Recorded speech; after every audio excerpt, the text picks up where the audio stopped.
Assalamualaikum warahmatullahi wabarakatuh. Halo, sobat semua. Selamat datang di channel Wonopotro, tempat di mana setiap kisah hidup menjadi inspirasi. Di sini, kami menyajikan cerita-cerita nyata yang penuh makna, menggugah hati, dan memberikan pelajaran berharga dari perjalanan hidup yang penuh warna. Apakah itu kisah perjuangan, keberhasilan, atau momen-momen reflektif? Semuanya kami hadirkan dengan harapan dapat menyentuh hati dan memberikan semangat baru bagi setiap penonton. Jangan lupa untuk subscribe, aktifkan lonceng notifikasi, dan bagikan video-video kami agar semakin banyak orang yang mendapatkan manfaat dari kisah-kisah yang kami bagikan. Terima kasih telah bergabung dengan kami. Selamat menikmati cerita-cerita inspiratif di Wonopotro. Segala puji bagi Allah yang Maha Segalanya, yang telah memberikan kita kesempatan untuk merenungi hikmah kehidupan melalui kisah nyata sebuah keluarga sederhana namun penuh ujian. Kisah keluarga Pak Darno dan Bu Sarti ini bukan sekadar tentang harta dan warisan, melainkan cermin perjalanan jiwa yang diuji oleh ketamakan dan keserakahan, hingga menyadarkan kita akan arti sesungguhnya dari sebuah warisan. Dalam setiap tetes air mata, amarah, dan keretakan yang terjadi, tersembunyi pelajaran berharga tentang keikhlasan, kasih sayang, dan doa yang mampu menyembuhkan luka terdalam. Semoga cerita ini dapat menjadi pengingat bagi kita semua bahwa harta dunia hanyalah titipan sementara, dan yang abadi adalah amal dan ketakwaan yang kita wariskan pada generasi berikutnya. Dengan rendah hati, saya persembahkan kisah ini agar setiap pembaca dapat mengambil hikmah dan memperbaiki diri sebelum waktu mengingatkan kita dengan cara yang tak terduga. Pernahkah Anda menyaksikan sebuah keluarga yang seharusnya bersatu malah tercerai-berai karena harta warisan? Di balik rumah yang megah dan sawah yang luas, ada luka yang dalam dan kisah getir tentang ketamakan yang mengoyak hati. Pak Darno dan Bu Sarti adalah sosok orang tua yang sederhana dan penuh kasih. Namun, setelah kepergian Pak Darno, sebuah harta warisan bernilai miliaran rupiah menjadi pemicu pertikaian yang tak berkesudahan. Anak-anak yang dulu penuh cinta, berubah menjadi sosok yang terjebak dalam nafsu duniawi. Sementara cucu-cucu yang seharusnya mendapatkan hak justru terpinggirkan. Apa sebenarnya makna warisan sejati? Apakah harta mampu membawa kebahagiaan? Ataukah ketamakan itu hanya kenikmatan sesaat yang berujung pada kehancuran? Ikuti perjalanan keluarga Pak Darno dalam kisah penuh hikmah, yang menuntun kita kembali kepada nilai-nilai agama dan keikhlasan yang hakiki. Di sebuah desa yang tenang, di bawah langit yang sering dihiasi awan putih menggantung, hiduplah sepasang suami istri yang dikenal oleh masyarakat sebagai keluarga yang penuh keteladanan, Pak Darno dan Bu Sarti. Mereka bukan orang kaya raya, namun hidup mereka cukup. Rumah sederhana berdinding semen dan beratap genteng merah itu berdiri di antara pekarangan yang luas dan sawah yang membentang di kejauhan. Di balik kehidupan yang tenang itu, tersimpan perjalanan panjang yang syarat makna dan penuh ujian. Pak Darno adalah sosok laki-laki yang disegani. Ia bukan hanya dikenal karena kebijaksanaan dan kesederhanaannya, tapi juga karena sikap religiusnya yang kuat. Salat 5 waktu tak pernah ia lewatkan, bahkan saat tubuhnya renta dan langkahnya mulai gontai. Masjid di ujung kampung itu seolah menjadi saksi bisu atas setiap doa dan sujudnya. Ia sering mengingatkan anak-anaknya dan para tetangga, harta itu titipan. Jangan sampai kamu diperbudak olehnya. Allah akan meminta pertanggungjawaban, sekecil apapun itu. Bu Sarti adalah perempuan tangguh. Ia setia mendampingi suaminya dalam suka dan duka. 5 anak mereka tumbuh di bawah asuhan penuh kasih namun penuh disiplin. Mereka adalah Karjo, si sulung yang tegas namun kerap keras kepala, Narsi, yang dikenal cerewet namun cekatan, Barni, perempuan yang cenderung pendiam tapi penuh perhitungan, Karmina, anak keempat yang lemah lembut, dan terakhir Karyadi, si bungsu yang dari kecil sangat disayangi. Kehidupan keluarga itu mengalir seperti air. Tidak mewah, tapi selalu cukup. Rezeki dari hasil sawah dan kebun mencukupi kebutuhan. Anak-anak mereka menikah dan mulai membangun rumah tangga sendiri. Tapi dari semua anak, hanya Karminah yang berbeda. Sejak muda, ia dikenal paling lembut dan paling taat dalam beribadah. Ia juga satu-satunya anak yang tak pernah mempersoalkan harta benda. Namun takdir berkata lain, Karminah meninggal dunia di usia muda, meninggalkan dua anak lelaki, Agus dan Edi, yang masih kecil. Pak Darno sangat terpukul saat Karminah wafat. Ia sempat terdiam berhari-hari, mengurung diri di kamar, hanya keluar untuk sholat. Di balik kegalauan itu, terselip rasa cemas tentang masa depan dua cucunya. Ia berpesan kepada istrinya, "Kalau aku lebih dulu dipanggil Allah, tolong jaga Agus dan Edi. Mereka anak yatim. Jangan sampai mereka kehilangan kasih, juga haknya." Namun hidup tak selalu berjalan sesuai harapan. Waktu pun berlalu.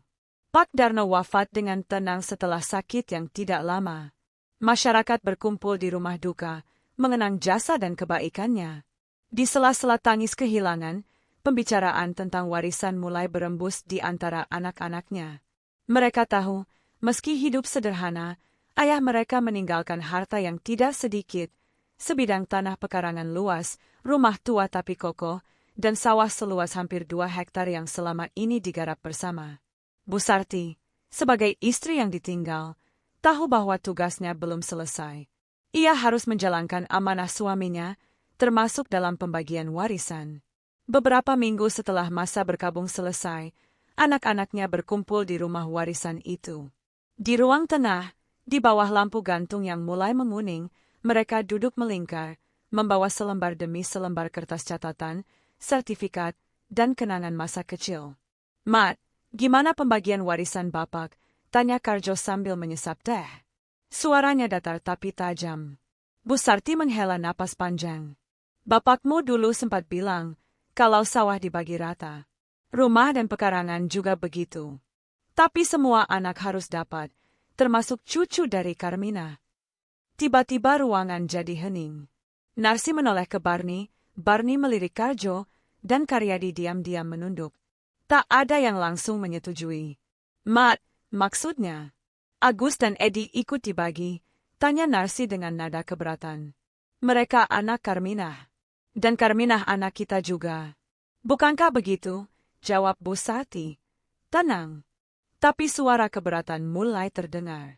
Barni menimpali, "Tapi Karminah sudah meninggal. Warisan itu buat anak, bukan cucu." "Kalau begitu, warisan Bapak dan Ma juga nanti buat anak kalian, bukan?" tanya Bu Sarti sambil menatap tajam.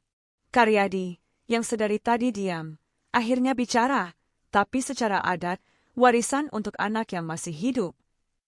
Bu Sarti terdiam. Hatinya gelisah. Ia tahu apa yang dikatakan anak-anaknya tidak sepenuhnya salah dari sudut pandang adat. Tapi dari hati nuraninya, dari sudut pandang keadilan dan agama, ia tahu Agus dan Edi berhak. Namun ia sendiri merasa seperti ditarik dua arah. Di satu sisi, ia ingin menunaikan amanah suami. Di sisi lain, tekanan dari anak-anaknya mulai terasa berat.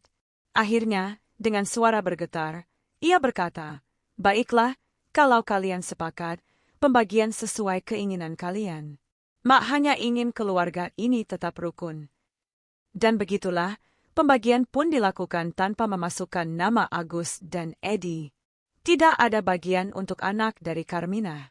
Tidak ada sawah, tidak ada pekarangan. Bahkan sepotong rumah pun tidak disebut sebagai hak warisan mereka. Hari-hari pun berlalu. Agus dan Edi tumbuh di kota, hidup seadanya. Mereka tak tahu bahwa warisan eyangnya telah dibagi. Mereka tak pernah diminta hadir, bahkan tidak dikabari. Sampai suatu hari, saat pulang kampung karena mendengar kabar bahwa Bu Sarti sakit keras, mereka bertanya-tanya kenapa baru mendengar setelah beberapa hari. Ketika mereka datang menjenguk, yang mereka temui hanya makam baru di pekarangan rumah tua itu. Tetangga berkata, "Waktu sakit, yang ditanyakan terus-terusan cuma kamu berdua." "Agus dan Edi," dia bilang, "mana cucu-cucu Mak?" Tapi nggak ada yang ngabarin.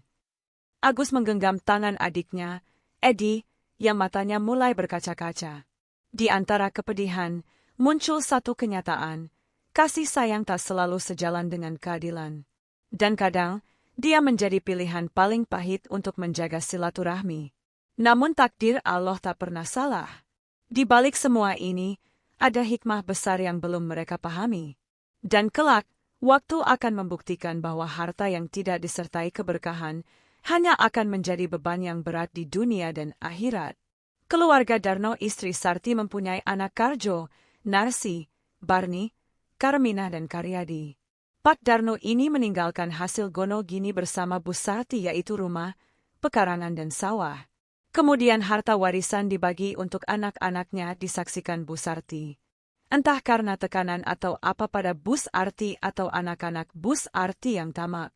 Dalam pembagian yang nilai nominalnya miliaran rupiah itu, Ibu Karmina tidak mendapat bagian warisan dengan alasan sudah meninggal dunia pada punya anak dua yaitu Agus dan Edi. Pihak Agus dan Edi sebenarnya mau menggugat di samping rumahnya luar kota meski bisa lewat pengacara namun tidak dilakukan dengan pertimbangan tidak mau ribut saja meski sebenarnya juga membutuhkan. Suatu saat Ibu Sarti sakit keras pada waktu sakit sampai ajal menjemput ini yang ditanyakan adalah cucunya yang bernama Agus dan Edi. Hal ini diketahui Agus dan Edi saat pulang kampung mendengar dari tetangga waktu membesuk Ibu Sarti yang ditanyakan selalu kedua cucunya dan Agus dan Edi juga tidak tahu kalau eyangnya Ibu Sarti ini sakit kemudian meninggal karena tidak ada yang memberi kabar pada Agus dan Edi.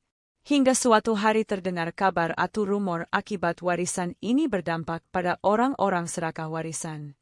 Fakta anak dari Pak Karjo hidupnya tidak menentu. Cucu dari Sarni bunuh diri, suami dari Ibu Barni kena penyakit gangguan jiwa dan Karyadi sendiri kini stroke dan anaknya gagal otak karena kecelakaan. Bab 2. Ketamakan yang menyelinap. Rumah tua peninggalan Pak Darno itu kini terasa asing. Meski dindingnya masih berdiri kokoh dan jendela-jendela kayu masih membuka lebar pada pagi hari, kehangatan yang dulu memenuhi rumah itu perlahan memudar. Suasana kekeluargaan yang dulu erat kini seperti kabut tipis yang hilang bersama embun pagi. Ada yang berubah. Dan perubahan itu tak datang tiba-tiba, melainkan menyelinap perlahan, seperti asap yang tak terlihat, namun perlahan-lahan membuat sesak. Setelah warisan dibagi, anak-anak Bu Sarti kembali ke kehidupannya masing-masing, membawa serta bagian mereka yang tidak kecil nilainya. Pekarangan itu kini sebagian dijual. Sawah yang dahulu digarap bersama-sama kini dikuasai secara pribadi. Rumah itu tetap ditempati Bu Sarti, namun hanya Barni yang sesekali datang mengantar makanan atau menjenguk seadanya. Yang lain seolah sibuk dengan urusan duniawi. Namun dalam diam dan sunyinya rumah itu, Bu Sarti menyimpan sesuatu di dalam hati, sebuah kegelisahan yang tumbuh setiap malam. Saat langit menampakkan bulan dan Bu Sarti duduk memeluk sajadah usai Isya, ia sering menangis. Tetes air mata tak hanya karena rindu akan almarhum suami dan anaknya Karmina, tetapi juga karena hatinya sendiri terasa remuk. Apa aku telah mengkhianati wasiat bapakmu, Darno? Gumamnya pada malam-malam yang sepi. Aku takut, Darno, aku takut amanahmu tak aku jaga dengan baik. Ia mengingat jelas malam sebelum Pak Darno meninggal. Suaminya menggenggam tangannya erat di pembaringan, dengan suara yang pelan namun penuh makna. Jaga mereka, Sarti, terutama cucu-cucu kita dari Karmina. Jangan biarkan mereka kehilangan segalanya. Harta ini bukan milik kita. Itu hanya titipan dari Allah. Namun dalam kenyataannya, Bu Sarti telah menyerahkan semua pada kehendak anak-anaknya yang lain. Ia sempat mencoba membujuk agar Agus dan Edi diberi bagian, namun suaranya tenggelam oleh tekanan yang datang dari anak-anak yang merasa lebih berhak. Mat, itu bukan cucu yang kita asuh. Mereka kan tinggal sama keluarga bapaknya, kata Karjo suatu hari dengan nada berat. Kita pun belum tentu bisa awasi penggunaan warisan itu kalau dikasih ke mereka, timpal Narsi dengan alis mengernyit. Dan pada akhirnya, dalam keterpaksaan dan mungkin juga kelemahan, Bu Sarti menyetujui pembagian warisan tanpa menyertakan nama dua cucunya yang yatim itu. Bukan karena tak sayang, tapi karena tak sanggup menghadapi pertentangan dari anak-anak yang tak lagi satu suara. Ketamakan itu tidak datang dengan teriakan. Ia datang dengan logika yang membenarkan diri, dengan dalih-dalih yang tampaknya masuk akal. Anak-anak itu berkata, kami hanya mengambil yang jadi hak kami. Tapi di balik hak itu tersembunyi kerakusan, ketidakpedulian, dan perhitungan dingin. Di kota, Agus dan Edi perlahan tumbuh. Mereka tinggal bersama paman dari pihak ayah. Hidup seadanya, penuh keterbatasan. Sekolah pun tidak sampai tinggi karena biaya. Mereka tahu bahwa ibu mereka, Carmina, berasal dari keluarga yang dulu punya sawah dan rumah besar. Tapi mereka juga tahu, nama mereka tak pernah lagi disebut dalam urusan keluarga besar. Hanya satu dua tetangga yang kadang menyebutkan, "Eyangmu itu orang baik." Tapi anak-anaknya, entahlah. Suatu hari, seorang teman keluarga menyampaikan pada Agus, "Gus, warisan eyangmu sudah dibagi. Tapi kamu dan Edi nggak masuk hitungan." Agus terdiam. Bukan karena kaget, tapi karena selama ini ia sudah menduga.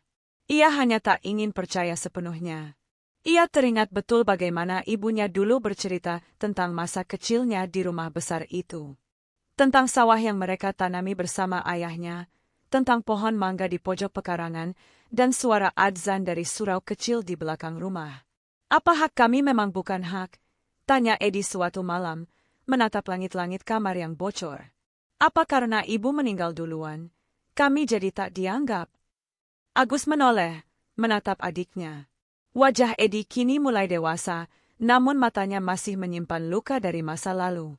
Agus menghela napas panjang. "Kita bisa gugat. Kalau mau, aku kenal teman yang kuliah hukum. Bisa dibantu. Sertifikat warisan masih bisa diusut," ucapnya tenang, namun dalam. Tapi kemudian ia terdiam. Ada pergulatan dalam hatinya. Ia sadar, secara hukum mereka punya dasar kuat. Tapi ia juga sadar, menggugat berarti membuka aib keluarga. Menggugat berarti memecah tali yang masih tersisa, walau hanya seutas benang tipis. "Apa kita ingin harta, atau kita ingin damai?" bisik Agus lebih pada dirinya sendiri. "Damai nggak bikin kita makan, Gus," jawab Edi getir. Agus tersenyum pahit. Ia paham maksud adiknya. Tapi di satu sisi, ia tak ingin menjadi bagian dari perselisihan. Dalam diam, ia memilih memaafkan. Tapi dalam doa, ia selalu memohon keadilan dari Tuhan yang Maha Melihat. Dan malam-malam berikutnya, sujudnya semakin dalam. Ia tidak meminta harta, tapi meminta kelapangan hati. Ia tidak menuntut bagian sawah atau rumah, tapi meminta agar ia dan adiknya dijauhkan dari iri, dengki, dan dendam. Sementara itu, di desa, anak-anak Bu Sarti mulai menjalani kehidupan dengan harta warisan masing-masing. Sebagian membuka usaha, sebagian membeli mobil, sebagian lagi memperluas rumah. Mereka merasa lega, merasa berhak atas semua itu. Tapi sedikit demi sedikit, ketenangan mulai pudar. Karjo dililit utang karena gagal dalam investasi. Narsi berselisih dengan anaknya sendiri tentang tanah yang disewakan. Suami Barni mulai menunjukkan tanda-tanda gangguan jiwa, sering berbicara sendiri. Karyadi, si bungsu yang dulunya paling tenang, kini tak bisa lagi berjalan. Stroke menyerangnya tiba-tiba, dan anaknya mengalami kecelakaan lalu lintas yang membuatnya koma. Bu Sarti hanya bisa termenung dari bilik kamarnya. Tubuhnya mulai melemah. Ingatannya mulai kabur. Tapi setiap kali sadar, yang selalu ia tanya kepada siapapun yang datang adalah, "Agus, Edi, sudah datang?" Namun tak ada satu pun anaknya yang menghubungi kedua cucu itu. Seolah mereka tak penting, seolah nama mereka sudah dihapus dari sejarah keluarga. Padahal, doa yang terucap dari bibir seorang nenek yang menyesal adalah doa yang menembus langit. Dan diam seorang yatim yang dizalimi, kelak akan menjadi hujan keadilan dari langit.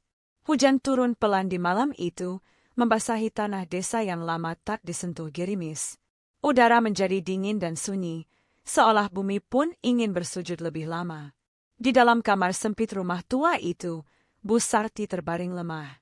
Napasnya tak lagi panjang dan teratur, dan pandangan matanya sesekali kosong menatap langit-langit rumah yang mulai lapuk. Ia bukan hanya lelah oleh usia, tapi juga oleh batin yang terus merintih. Bukan kesepian yang menghantamnya, melainkan penyesalan yang menyesakkan dada.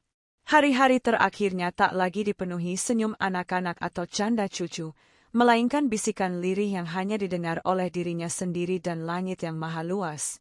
Setiap malam, Ia menatap langit dari celah jendela sambil berbisik pelan, "Ya Allah, maafkan aku." Doa itu berulang seperti zikir. Ia tahu ajal tak akan lama. Dan di antara napas yang kian sesak itu, satu nama yang terus ia sebut adalah Agus dan Edi, dua cucunya yang tak sempat ia bela. Dua nama yang seharusnya menjadi tanggung jawabnya, namun justru ia abaikan karena ketakutan dan tekanan. Suatu malam, tetangga yang biasa membantu membersihkan rumah mendengar Bu Sarti mengigau dalam tidurnya. "Gus, Edi, maafkan Eyang, ambil sawah itu hak kalian." Tangisan lirih mengiringi kata-kata itu, mengalir dari mata yang terpejam dalam kepedihan mendalam. Sementara itu, di kota yang jauh, di sebuah rumah kecil pinggiran, Agus tengah duduk termenung. Di depannya, ada sepiring nasi yang tak disentuh.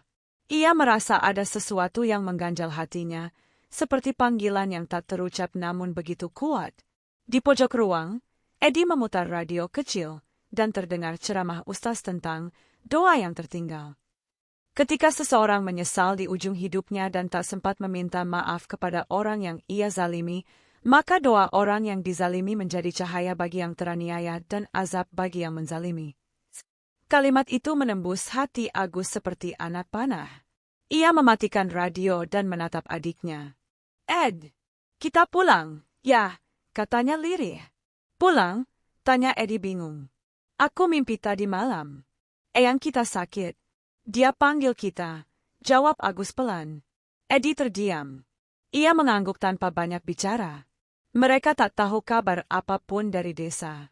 Tidak ada telepon, tidak ada surat. Tapi firasat mereka kuat. Seperti ada ruh yang memanggil, menagih pertemuan yang tertunda. Pagi itu juga mereka menyiapkan pakaian, mengisi dompet yang seadanya, dan naik bus menuju kampung halaman yang sudah lama tak mereka jejaki. Sesampainya di desa, mereka terkejut. "Bu Sarti sudah tiada, Gus," kata seorang tetangga dengan mata berkaca-kaca. "Beliau meninggal 3 hari lalu." Agus dan Edi membeku, seperti tertusuk petir di siang bolong. Mereka tak sempat memeluknya, tak sempat meminta restu, dan lebih parahnya lagi, tak sempat memaafkan dengan suara mereka sendiri. Tapi sebelum wafat, lanjut tetangga itu, beliau selalu menyebut-nyebut nama kalian. Tiap hari, tiap malam, bahkan saat tidur. Semua orang tahu, beliau sangat ingin kalian datang. Mata Agus mulai basah. Edi tak mampu berdiri. Mereka datang bukan untuk menuntut, tapi untuk melepas rindu. Tapi rindu itu telah dikubur bersama tanah merah. Namun tak berhenti di situ. Mereka mendengar kabar lain. Satu demi satu anak-anak Bu Sarti mengalami cobaan berat. Karjo kehilangan pekerjaan dan kini hidup menumpang di rumah adiknya. Narsi berselisih dengan suaminya karena utang yang tak terbayar. Anak perempuan Barni ditemukan meninggal di sungai, diduga bunuh diri karena depresi. Karyadi lumpuh mendadak, dan anaknya mengalami gegar otak dalam kecelakaan yang hampir merenggut nyawa. Entah ini apa namanya. Tapi kami semua mulai sadar, ini bukan ujian biasa, kata salah satu kerabat yang tak bisa menyembunyikan rasa takut. Agus dan Edi tidak bersorak. Tidak puas, tidak gembira. Mereka justru duduk berdua di surau kecil di belakang rumah eyangnya. Tempat di mana dulu ibunya mengaji. Mereka menyandarkan kepala pada dinding kayu, dan di sana, untuk pertama kalinya setelah bertahun-tahun, mereka menangis bukan karena sedih, tapi karena ada sesuatu yang terasa lepas dari hati. Doa mereka malam itu adalah doa pengampunan. Ya Allah, jika eyang kami hilaf, ampuni. Jika kami pernah benci, bersihkan. Jika kami layak, berikanlah kami kekuatan untuk menjadi manusia yang lebih baik dari masa lalu keluarga kami. Mereka tak membawa pulang sawah, rumah, atau pekarangan. Tapi mereka membawa warisan yang lebih penting, kesadaran bahwa harta bukanlah kemuliaan, bahwa ketamakan adalah pintu derita, dan bahwa dalam hidup, yang paling kekal adalah doa yang tertinggal dari hati yang tulus. Bab 4. Jejak luka di tanah warisan. Angin musim kemarau menyapu desa kecil tempat keluarga Pak Darno dulu menanam benih-benih harapan. Namun kini, yang tersisa bukan lagi hijau padi dan nyanyian petani, melainkan tanah kering yang retak-retak seolah memantulkan luka dari hati yang pernah merampas dengan tamak. Pekarangan yang dahulu ramai oleh tawa cucu dan obrolan keluarga kini sunyi, tak lebih dari ladang kenangan yang terabaikan. Warisan yang ditinggalkan Pak Darno bukanlah sekadar rumah dan sawah. Ia meninggalkan nilai, akhlak, dan amanah yang harusnya dijaga oleh anak-anaknya. Tapi ketika harta menjadi pusat niat dan ketamakan mengaburkan mata batin, maka yang tersisa hanyalah jejak luka di tanah warisan. Karjo, si sulung yang dulu dianggap paling bertanggung jawab, kini hidup berpindah-pindah. Rumah yang ia bangun dari uang warisan kini telah dijual untuk menutup utang dari investasi bodoh yang ia jalani bersama rekan bisnis barunya. Buat nyari untung cepat, begitu katanya dulu. Tapi keuntungan tak pernah datang, yang hadir hanyalah kerugian, saling tuduh, dan perpisahan. Istrinya kini menggugat cerai, dan anak-anaknya tak lagi hormat. Nasib pun tak luput dari gelombang luka. Warisan yang ia gunakan untuk memperluas toko kelontong justru membawa malapetaka. Terlilit pinjaman koperasi, barang dagangan rusak karena banjir, dan suaminya jatuh sakit. Di rumahnya, suara pertengkaran jadi makanan harian. Andai dulu kita nggak serakah, pernah ia ucap lirih sambil menatap sawah yang dulu ia rebut dari tangan ibunya sendiri. Sementara itu, Barni kehilangan arah setelah cucu dari anak semata wayangnya ditemukan meninggal di dasar sungai. Kabar menyebut ia bunuh diri karena depresi. Anakmu jarang di rumah, Barni, begitu kata tetangga. Mungkin karena kalian terlalu sibuk dengan harta. Suaminya kini mengidap gangguan jiwa, sering bicara sendiri, mengulang-ulang nama anak mereka yang tak lagi ada. Dan Karyadi, si bungsu, kini tak bisa bicara. Stroke merenggut sebagian tubuhnya. Hidupnya bergantung pada kursi roda. Ia hanya bisa menatap kosong keluar jendela rumahnya, sementara anaknya, yang dulunya penuh semangat, terbaring koma karena kecelakaan sepeda motor saat mengejar lowongan pekerjaan. Di tengah semua itu, rumah tua peninggalan Bu Sarti terbengkalai. Atapnya mulai bocor, lantainya dipenuhi debu. Tak ada yang mau menempatinya, bukan karena tak bisa, tapi karena tak sanggup menanggung beratnya kenangan dan rasa bersalah. Beberapa warga bilang, malam-malam tertentu terdengar suara perempuan tua berzikir dari dalam rumah, meski tak ada satu pun penghuni. Mereka bilang, itu suara penyesalan yang tertinggal. Sementara itu, di kota, Agus dan Edi menjalani hidup seadanya. Meski tak menerima sepeser pun dari warisan, mereka justru merasa lebih damai. Ketika mereka mendengar kabar tentang musibah yang menimpa paman-pamannya, mereka hanya terdiam. Tidak ada sorak bahagia, tidak ada rasa puas.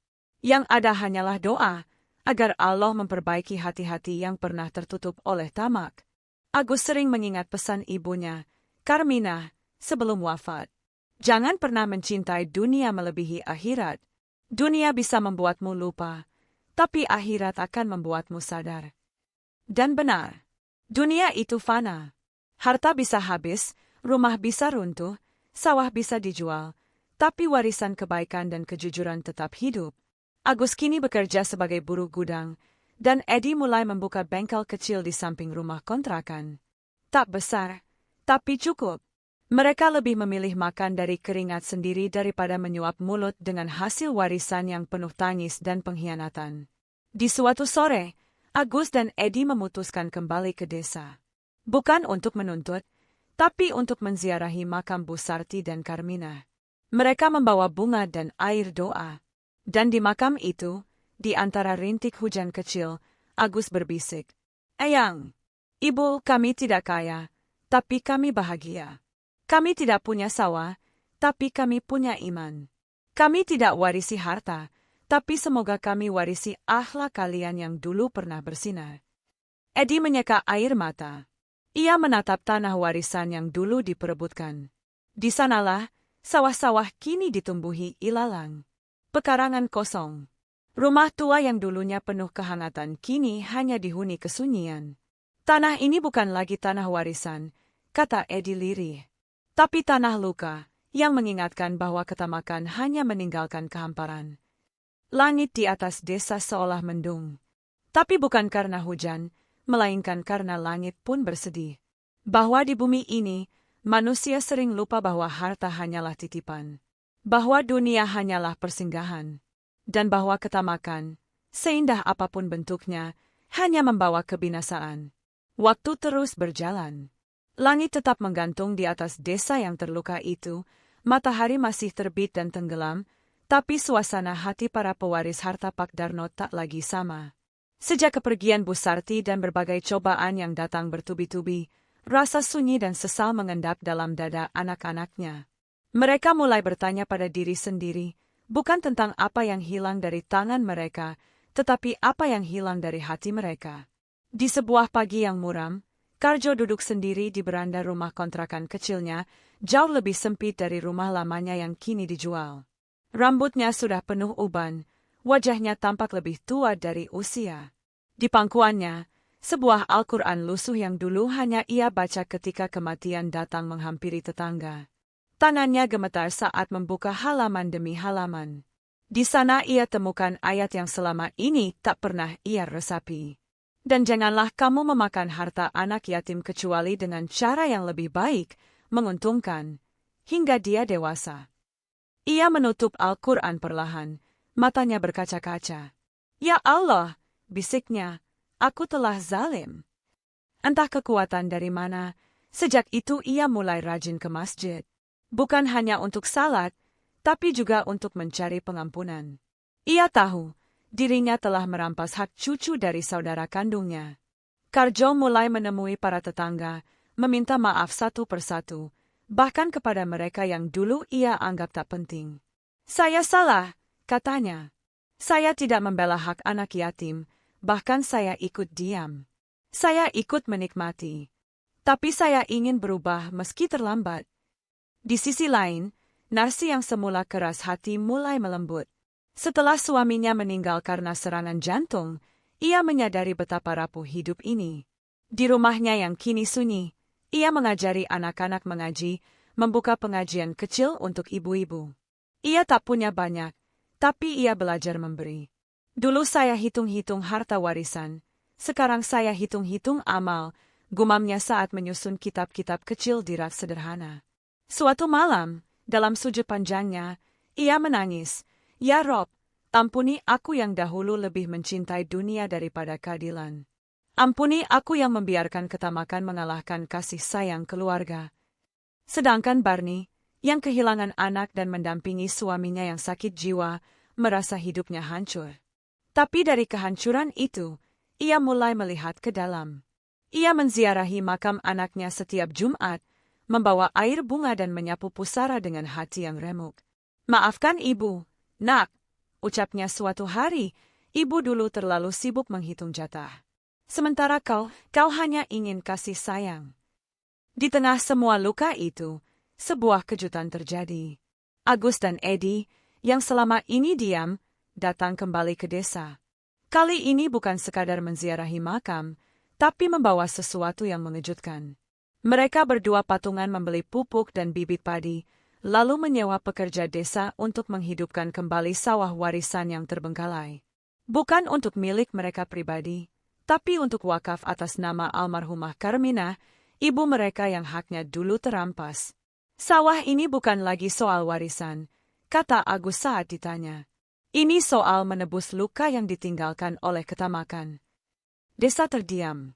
Warga perlahan ikut menyaksikan kebaikan tumbuh dari tempat yang dulu menjadi ladang keserakahan. Sawah itu kembali hijau, dan hasil panennya disumbangkan ke anak-anak yatim serta warga miskin sekitar.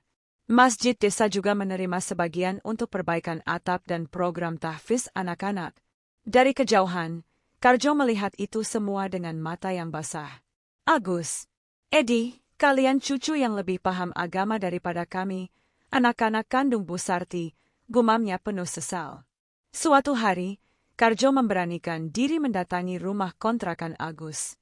Ia membawa sepucuk surat. Dengan tangan gemetar, ia menyodorkan kertas itu. "Ini, surat hibah dari saya. Tanah yang dulu bagian saya serahkan untuk kalian. Anggap saja tebusan dari luka." Agus menggeleng pelan, menahan tangis. "Kami tak butuh tanah, Pak D. Kami hanya ingin keluarga ini tenang di akhirat. Air mata menetes dari pipi Karjo. Tak pernah ia membayangkan bahwa yang diperebutkan dengan tamak justru dilepaskan dengan tulus oleh mereka yang dizalimi. Sementara itu, Karyadi yang lumpuh mulai belajar mengaji dengan bantuan tetangga. Ia tak bisa duduk lama, tapi setiap pagi ia minta dibacakan tafsir. Saya ingin mati dalam keadaan mengenal Allah, katanya suatu hari. Ia tahu hidupnya tak lama lagi, dan ia ingin menutup sisa umur dengan taubat yang bersungguh-sungguh. Cahaya itu memang datang terlambat, tapi ia tetap datang. Tak semua orang dalam keluarga besar Pak Darno mendapat kesempatan kedua. Tapi bagi mereka yang sempat tersadar, penyesalan dijadikan jalan untuk bertobat. Meski terlambat menyadari bahwa ketamakan itu hanya nikmat sesaat, mereka akhirnya mengerti, yang abadi hanyalah amal yang ikhlas. Di akhir bulan, masjid desa menggelar pengajian besar. Kali ini, bukan lagi untuk membahas pembagian warisan, tapi untuk memperingati 100 hari wafatnya Bu Sarti. Semua anaknya hadir. Agus dan Edi duduk di saf paling depan. Di tangan mereka, tak ada selembar pun surat warisan, hanya mushaf Al-Quran yang telah mereka beli dengan gaji bulanan sendiri. Ketika Ustaz menyampaikan ceramah malam itu, ia berkata, tidak ada harta yang bisa menyelamatkan manusia dari hisab, kecuali harta yang dijadikan amal. Harta yang diributkan akan berakhir menjadi beban, tapi harta yang dibagi dengan adil akan menjadi saksi kebaikan. Di saf belakang, Barni menunduk dan menangis. Di sampingnya, Narsi menggenggam tangannya. Karjo menatap mihrab lama, dan Karyadi duduk di kursi roda, memejamkan mata sambil tersenyum. Di antara mereka, cahaya mulai menyelinap. Mungkin terlambat, tapi cukup untuk menuntun langkah menuju perbaikan. Dulu, rumah besar peninggalan Pak Darno dan Bu Sarti adalah tempat paling hidup di kampung itu. Dari pagi sampai malam, suara canda tawa, tangis bayi, aroma masakan dari dapur tua, dan suara radio tua yang memutar salawat atau berita lokal tak pernah berhenti mengalir. Di halaman depannya, pohon mangga berdaun lebat menaungi anak-anak yang berlarian. Di ruang tengah, tikar rotan digelar tiap kali ada kenduri atau sekadar makan bersama. Namun kini, rumah itu hanya diam. Sepi. Tak berpenghuni. Tak ada lagi suara, kecuali gemerisik angin yang menerpa genteng bocor, dan suara daun gugur yang tertiup ke serambi. Pintu kayu depannya telah lapuk, cat dinding mengelupas, dan kaca jendela banyak yang retak. Sarang laba-laba menggantung di sudut ruangan. Pada malam-malam tertentu, suara papan lantai tua berderit seolah mengenang langkah kaki Bu Sarti yang dulu mondar-mandir membawa teh manis atau makanan kecil untuk cucunya.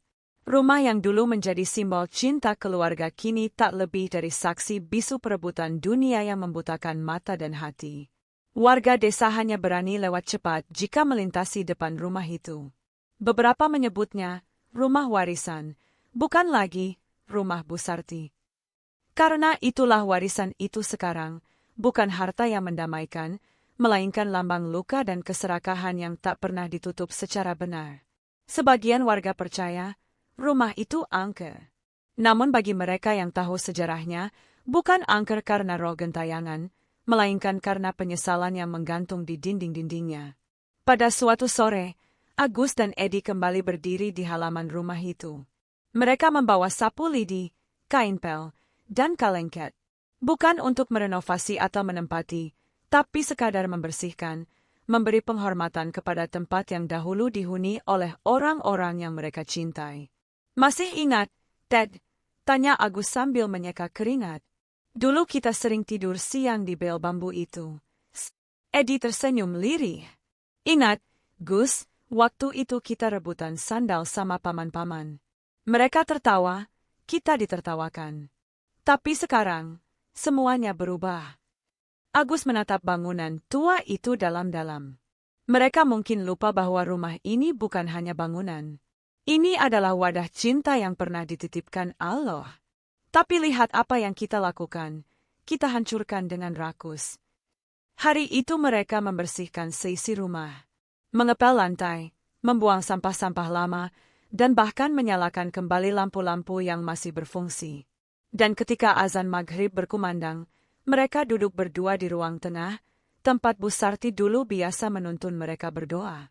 "Kita sholat di sini, ya," ujar Edi. "Ya, biar ruh rumah ini damai kembali." Hari demi hari, rumah itu kembali bersih. Agus dan Edi tak membangunnya menjadi rumah mewah, tapi mereka merawatnya seperti merawat ingatan. Mereka pasang papan kecil di depan rumah bertuliskan, "Rumah Wakaf Bu Sarti, tempat berbagi dan mengaji." Ya, mereka mengubah rumah itu menjadi rumah singgah dan tempat belajar Al-Quran untuk anak-anak desa. Tak dipungut biaya. Hanya syaratnya, datang dengan hati ikhlas dan niat baik. Maka setiap sore, rumah itu mulai hidup kembali. Bukan dengan suara keluarga yang berselisih karena warisan, tapi dengan suara anak-anak menghafal surah-surah pendek, tertawa ringan, dan ustaz muda yang dengan sabar membimbing mereka. Di dapur, ada ibu-ibu relawan memasak bubur kacang hijau atau teh manis untuk anak-anak itu. Karjo, yang sebelumnya larut dalam penyesalan, suatu hari datang diam-diam. Ia berdiri di luar pagar, menyaksikan anak-anak kecil yang bermain di halaman. "Bu Sarti," gumamnya pelan, "maafkan aku. Dulu aku kira rumah ini tempat menimbun kekayaan, ternyata rumah ini tempat membagi keberkahan." Narsi dan Barni pun kadang datang untuk membantu memasak atau membersihkan halaman. Mereka tak lagi membahas warisan, tapi lebih sering bercerita tentang bagaimana dulu ibu mereka selalu membagi rezeki kepada siapapun, meski sedikit. Karyadi, meski lumpuh, meminta diantar ke rumah itu sekali sebulan. Ia duduk di kursi roda di bawah pohon mangga, membaca tasbih, sesekali meneteskan air mata. "Ini rumah yang kami rusak, dan mereka bangun kembali dengan keikhlasan," katanya kepada pengurus rumah wakaf. "Semoga Allah menerima semua taubat kami." Dari kisah rumah yang dulu diributkan ini, warga desa belajar bahwa memperebutkan harta hanya menghasilkan kehancuran. Tapi merawat peninggalan orang tua dengan akhlak dan keikhlasan akan menghidupkan nilai-nilai kemanusiaan. Ustaz desa bahkan menyampaikan dalam ceramah Jumatnya, "Ketika warisan dibagi, jangan hanya pikirkan angka, pikirkan amanah." Rumah yang diwariskan bukan hanya tentang tembok, tapi tentang sejarah cinta orang tua. Jangan kalian bakar rumah itu dengan rakus, tapi rawatlah dengan adab dan kasih sayang. Rumah itu tak lagi ramai oleh keluarga yang dulu tinggal di dalamnya, tapi ia kini ramai oleh amal dan doa. Ia tak lagi dihuni anak-anak Bu Sarti, tapi didiami oleh keberkahan. Dan setiap malam, cahaya lampu rumah itu menyinari jalan desa, seolah mengatakan, ketamakan boleh saja menghancurkan masa lalu, tapi keikhlasan akan selalu bisa membangun masa depan. Dan dari rumah yang tak lagi ramai, lahirlah pelajaran yang lebih abadi daripada warisan itu sendiri. Bahwa harta yang direbut hanya meninggalkan debu, tapi harta yang disalurkan dengan ikhlas akan menjadi cahaya penuntun menuju surga. Malam-malam di desa kecil itu kini lebih damai. Di bawah langit yang dihiasi bintang-bintang, terdengar suara lantunan ayat-ayat suci dari rumah warisan yang telah berubah menjadi rumah wakaf. Anak-anak kecil duduk rapi dengan peci putih dan mukena bersih, mengaji di bawah cahaya lampu yang redup tapi menenangkan. Namun, dalam ketenangan itu, bayang-bayang masa lalu belum sepenuhnya pergi. Setiap orang yang pernah terlibat dalam perebutan warisan masih menyimpan luka, meski sebagian telah diselimuti penyesalan dan keikhlasan. Karjo, yang kini rutin menghadiri pengajian di masjid, suatu malam memberanikan diri bicara di hadapan jamaah. Dengan suara pelan dan mata berkaca-kaca, ia berkata, "Dulu saya kira dosa bisa dikubur bersama jasad, ternyata tidak. Dosa itu menempel, menjadi bayang-bayang yang mengikuti langkah kita. Tapi malam ini saya ingin bersaksi bahwa meski dosa tak bisa diwariskan, taubat bisa dimulai kapan saja. Asal hati kita masih berani merendah di hadapan Allah." Warga terdiam. Tak ada yang mencibir, tak ada yang menghakimi. Justru mereka menyimak, karena mereka tahu, Karjo adalah cermin dari diri mereka sendiri. Mereka tahu, dosa karena ketamakan bukan milik satu orang, tapi milik generasi. Di rumah sederhana yang ditempati Edi, seorang guru ngaji dari luar kota sedang menginap beberapa hari. Ia diundang untuk mengisi kajian rutin di rumah wakaf Bu Sarti. Pada malam pertama, ia mendengarkan cerita Edi dan Agus tentang bagaimana ibu mereka, Karmina, tidak mendapat bagian warisan, dan bagaimana diam mereka telah berubah menjadi tindakan yang mendamaikan. Ustaz itu terdiam lama, lalu berkata, "Kalian berdua sedang menunjukkan kepada dunia bahwa dosa memang bisa diturunkan, tapi itu bukan akhir cerita. Dosa bisa diputus, seperti rantai. Dan kalian telah memutus rantai dosa itu dengan sabar, amal, dan maaf." Edi menunduk, menahan tangis. "Kami hanya ingin anak-anak kami kelak tidak tumbuh dengan kebencian." Ustaz tersenyum. Itulah warisan sesungguhnya. Di tempat lain, Barni sedang berbincang dengan cucunya, seorang gadis kecil yang cerdas dan banyak bertanya.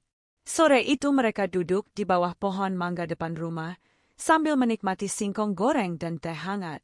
"Nek," tanya gadis kecil itu, "apa benar dulu ibu Barni rebutan warisan?"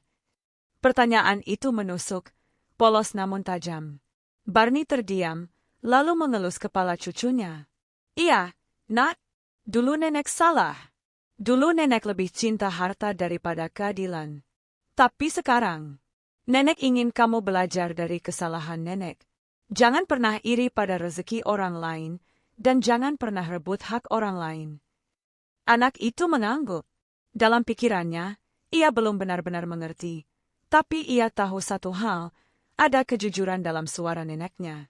Kejujuran yang menjadi awal perubahan. Sementara itu, Karyadi yang lumpuh kini semakin sering minta dibacakan kisah para nabi.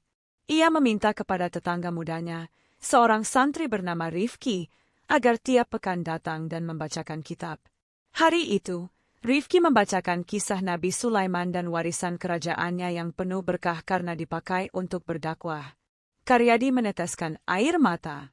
"Dulu aku pikir, warisan itu untuk dibanggakan, untuk dikuasai. Ternyata, warisan sejati adalah amal yang tak putus." Rifki tersenyum. "Betul, Pak D. Bahkan jika kita tak mewariskan harta, tapi mewariskan kebaikan, maka anak cucu kita tetap kaya hati." Di antara semua perubahan itu, satu hal menjadi pusat perhatian warga desa, anak-anak dari generasi berikutnya. Mereka tumbuh menyaksikan orang tua mereka dulu terlibat dalam konflik, tapi sekarang menyaksikan mereka menebus dosa dengan amal. Anak-anak Karjo kini rajin mengikuti kegiatan di masjid. Anak Narsi bahkan menjadi salah satu pengurus rumah wakaf Bu Sarti. Mereka, yang dulu nyaris mewarisi kebencian dan ketamakan, kini malah menjadi generasi pembawa damai. Mereka belajar, bukan dari nasihat semata, tapi dari luka. Mereka tahu, rumah yang mereka bersihkan itu dulu saksi pertengkaran. Tapi mereka juga tahu, rumah itu kini tempat suci yang menyatukan hati. Di ujung kampung, seorang tetua desa, Pak Lurah yang sepuh, suatu hari berkata pada pengajian rutin, "Kita bisa wariskan tanah, emas, sawah, rumah. Tapi semua itu bisa habis, bahkan bisa membawa celaka. Tapi jika kita wariskan nilai, adab, dan ketulusan, maka itu akan tumbuh dalam hati anak cucu, tak akan habis dimakan waktu. Dosa boleh terjadi, tapi jangan diwariskan. Wariskanlah taubat." Di malam 40 hari wafatnya Bu Sarti, sebuah acara tahlilan besar diadakan di rumah wakaf. Warga berkumpul. Tak hanya anak-anaknya, tapi seluruh masyarakat datang. Bahkan orang dari desa sebelah ikut hadir karena mendengar tentang rumah wakaf yang dulunya rumah warisan yang diperebutkan. Di akhir acara, Agus berdiri memberi sambutan singkat. Dengan suara pelan, ia berkata, "Kami bukan orang suci. Kami hanya cucu yang ditinggalkan oleh nenek yang sangat kami cintai. Kami tak bisa memberi warisan untuk anak-anak kami berupa harta. Tapi kami ingin mereka mewarisi cerita bahwa dahulu, keluarga ini hampir hancur karena tamak. Dan hari ini, kami ingin mereka tahu bahwa keluarga ini bisa kembali pulih karena taubat, sabar, dan iman." Para hadirin menunduk. Banyak yang meneteskan air mata. Rumah itu kini bukan hanya bangunan. Ia adalah saksi perjalanan sebuah keluarga dari ketamakan menuju keinsafan, dari dosa menuju kebaikan, dari perpecahan menuju kasih sayang. Di akhir bab ini, satu pelajaran mengemuka dengan terang. Dosa memang tak bisa diwariskan seperti harta. Tapi jika dibiarkan, ia bisa tumbuh menjadi luka di generasi berikutnya. Namun jika diputus dengan taubat, sabar, dan ikhlas, maka generasi berikutnya akan mewarisi kemuliaan, bukan kehinaan. Sawah peninggalan Pak Darno dahulu adalah simbol kemakmuran keluarga. Letaknya tidak jauh dari rumah tua yang kini telah menjadi rumah wakaf. Luas dan hijau, sawah itu dulunya ditanami padi yang tumbuh subur. Setiap musim panen, Pak Darno dan Bu Sarti membagikan sebagian hasilnya kepada tetangga yang kekurangan. Anak-anak dan cucu-cucu sering bermain lumpur di pematangnya sambil tertawa riang. Namun setelah pembagian warisan, sawah itu tak lagi seperti dulu. Tanahnya masih membentang, airnya masih mengalir, tapi kesuburannya seolah menghilang. Padinya jarang tumbuh sempurna, rumput liar lebih cepat menjalar daripada benih yang ditanam. Para petani penggarap mengeluh. Sudah 3 musim berturut-turut sawah itu gagal panen. Aneh, Pak. Sawah lain di pinggir kampung panen bagus.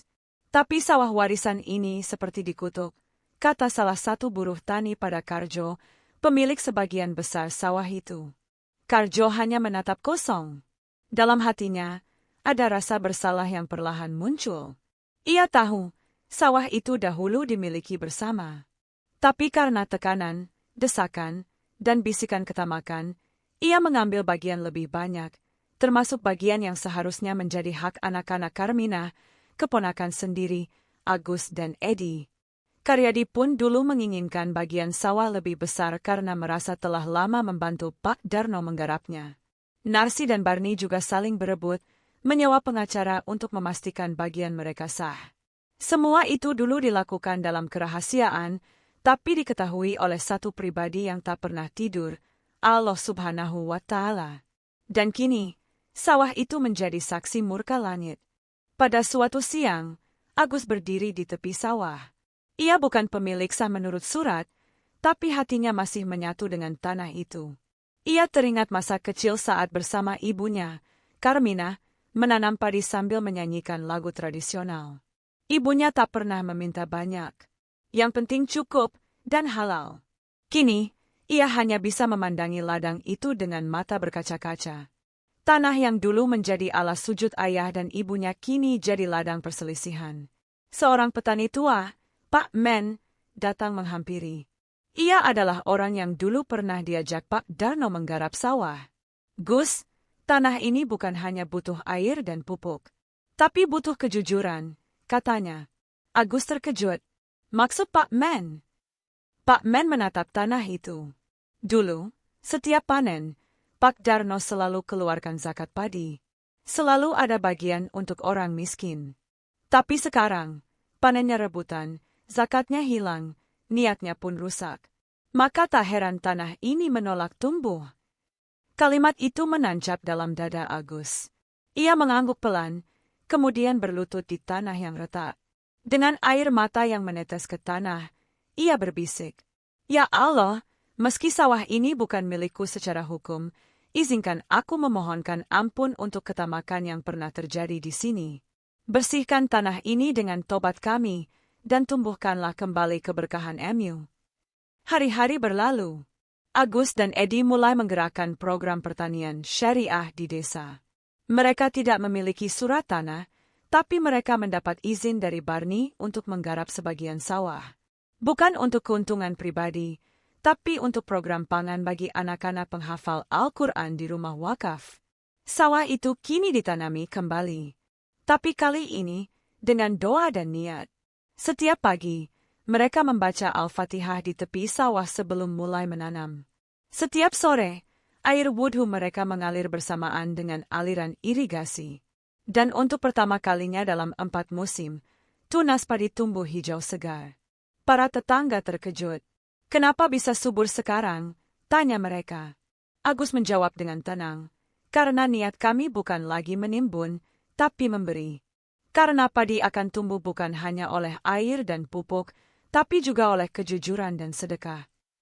Panen perdana hasil pengelolaan itu tidak dijual ke pasar.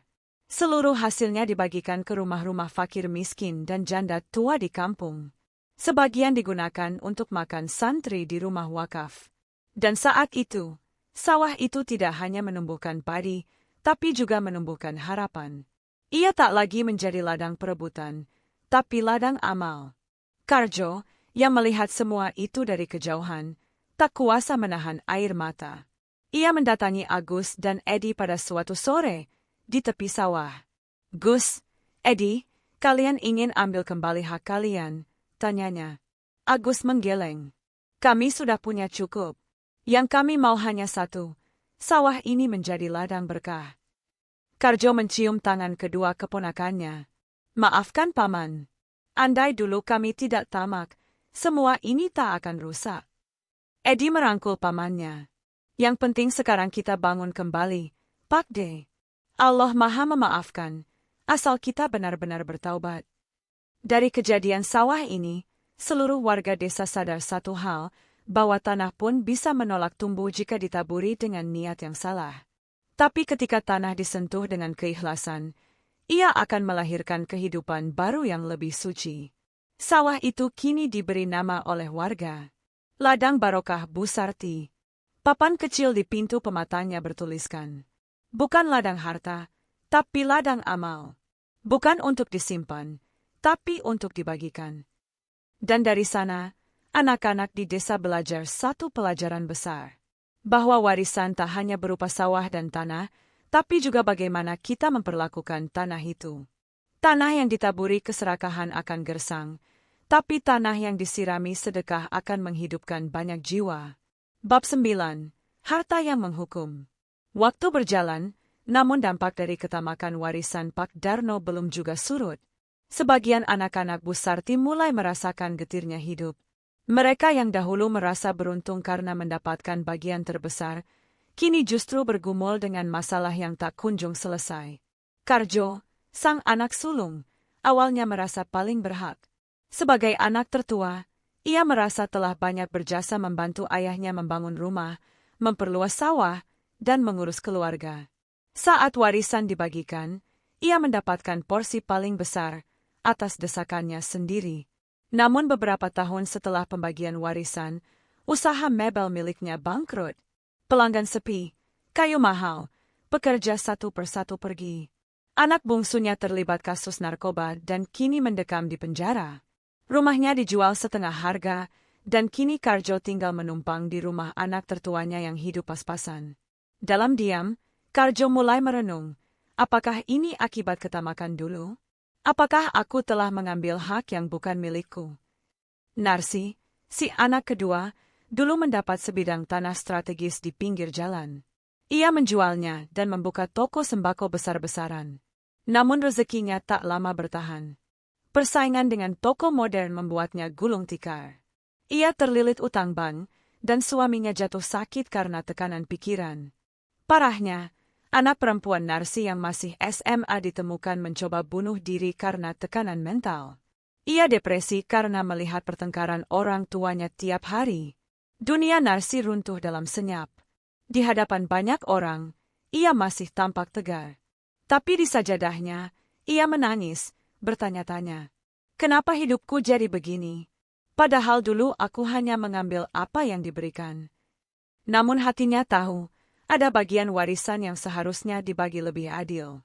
Tapi ia diam saat itu, dan diamnya kini berbalik menghukumnya. Barney, anak ketiga, terkenal paling keras saat pembagian warisan. Ia membawa pengacara, menggertak saudara-saudaranya, dan memastikan surat pembagian tertulis jelas. Ia bahkan meyakinkan ibunya, Bu Sarti, bahwa cucu dari Karminah tak perlu diberi bagian. Yang mati tak punya hak, katanya dulu, mengabaikan suara hati. Kini suaminya mengalami gangguan kejiwaan. Ia berbicara sendiri, ketakutan dengan bayangan yang tak terlihat. Anak mereka, yang dahulu cerdas dan santun, kini memilih hidup menggelandang setelah gagal menikah akibat kasus pencemaran nama baik. Barney menyimpan kesedihan dalam-dalam. Tapi malam-malam panjangnya tak bisa ia tipu. Hatinya digerogoti rasa bersalah, dan satu malam ia berbisik kepada Tuhan. Ya Allah, mungkin ini semua balasan dari ketidakadilan yang pernah kami lakukan. Ampuni kami. Karyadi, si bungsu, dulu merasa warisan adalah jalan pintas kemapanan. Ia menjual sebagian tanah warisan dan membeli mobil untuk kerja ekspedisi. Namun suatu malam, mobilnya terguling karena remblong. Ia selamat, tapi tubuhnya lumpuh sebagian karena stroke ringan yang muncul akibat trauma dan kelelahan. Lebih menyakitkan lagi, anaknya yang baru saja tamat kuliah mengalami kecelakaan motor. Kepalanya terbentur, dan kini mengalami gangguan saraf. Ia tidak bisa berbicara lancar, dan emosinya tak terkendali. Rumah Karyadi yang dulu ramai kini sunyi, hanya diisi suara tangisan dan doa. Karyadi yang dulu paling lantang menolak memberi hak Agus dan Edi kini tak bisa mengangkat tangan. Namun di dalam hatinya, ia merintih. Dulu aku ingin kaya cepat, tapi kini aku miskin dalam segala hal. Di sisi lain, Agus dan Edi hidup sederhana. Rumah mereka kecil, pekerjaan mereka pas-pasan, tapi jiwa mereka tenang. Mereka merawat tanah wakaf peninggalan Bu Sarti yang kini menjadi rumah tahfidz dan ladang sedekah.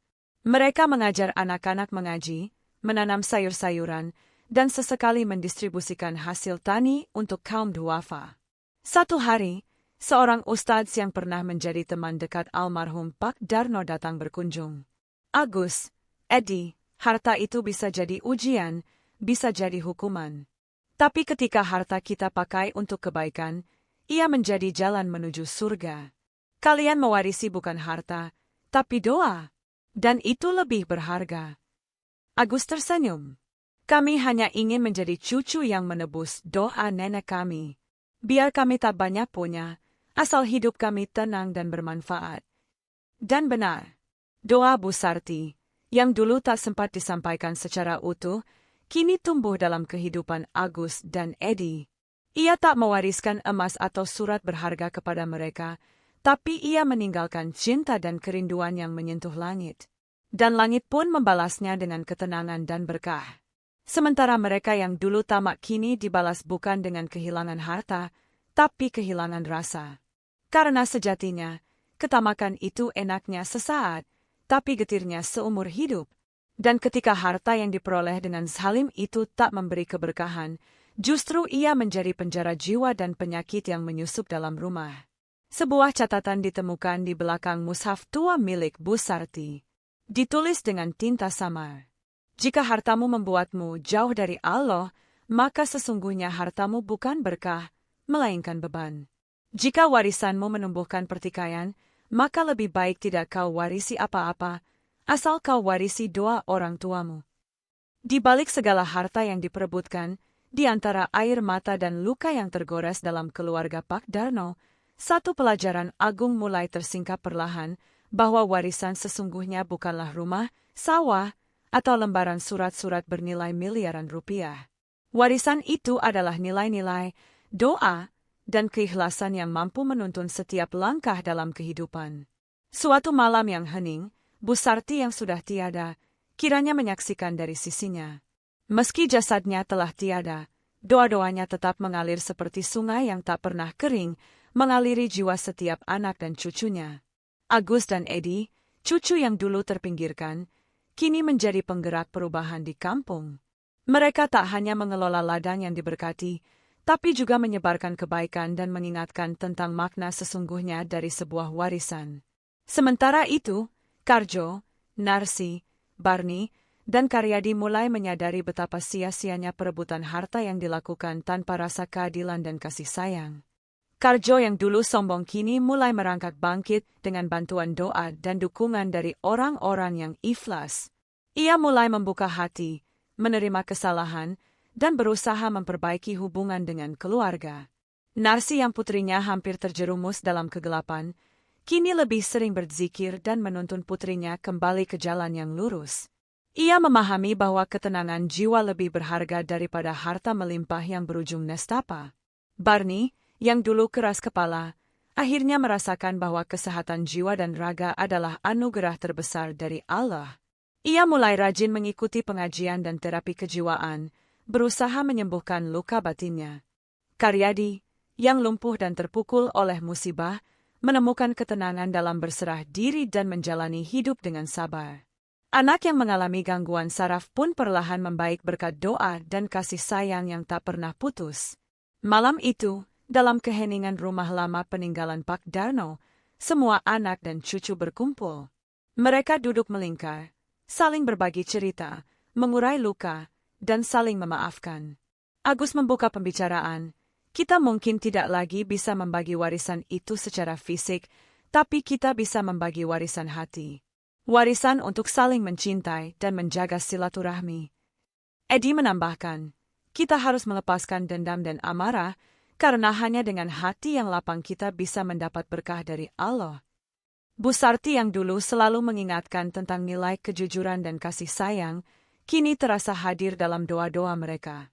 Dalam hati masing-masing, tumbuh tekad untuk memperbaiki diri, membangun keluarga yang lebih baik dan penuh berkah.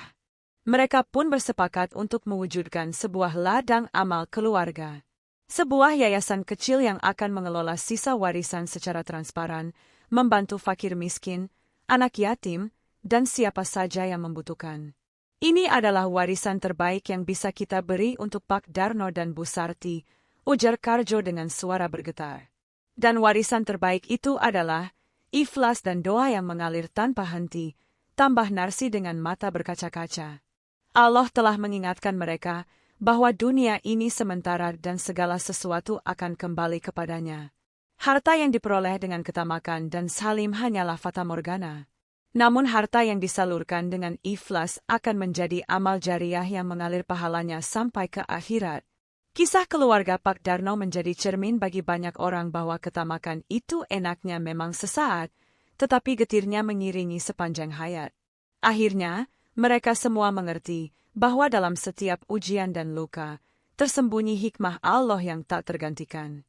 Bahwa warisan yang sejati bukanlah apa yang bisa dipegang atau dihitung, tapi kasih sayang yang tulus, keikhlasan yang mendalam, dan doa yang terus mengalir dari hati yang penuh iman.